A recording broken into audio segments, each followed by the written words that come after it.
आज तर लवकर उठून गेलो. मला जायचं होतं आय-टी-आयत. आय-टी-आयची तयारी करून घेतली आणि इकडे आरशासमोर बघतो चिकना दिसत होतो. कुछ भी आय-टी-आयची बॅग घेतली आणि इकडे निघालो आय-टी-आयत जाण्यासाठी. आय-टी-आयत पोहोचलो तो बघतो का माझ्याशिवाय इथं कार कुत्रं नव्हतं. इकडे कूलर चालू करून दिला आणि मी इकडे झोपून स्वप्न पाहिलं.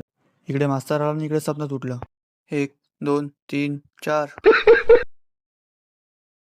इतनी खुशी, इतनी खुशी.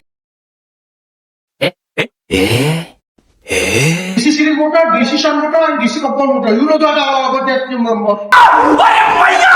Okay, this is a DC motor. Okay, this is the which invention that the scientists are applying this signal through this. Okay.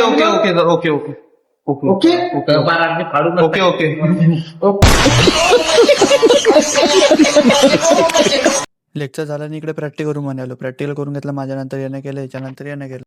थिरीच्या रूममध्ये आलो. ह्या झोपला होता म्हणून मी बी झोपलो. काय न्यू तिच्यासाठी, काय न्यू? चॉकलेट बी नेलं, टेडी बी नेलं. आता काय न्यू? एक काम करतो, एक फूल घेऊन जातो आणि एक रिंग घेऊन जातो. त्या बहिणीचं प्रपोज मी मारून देतो.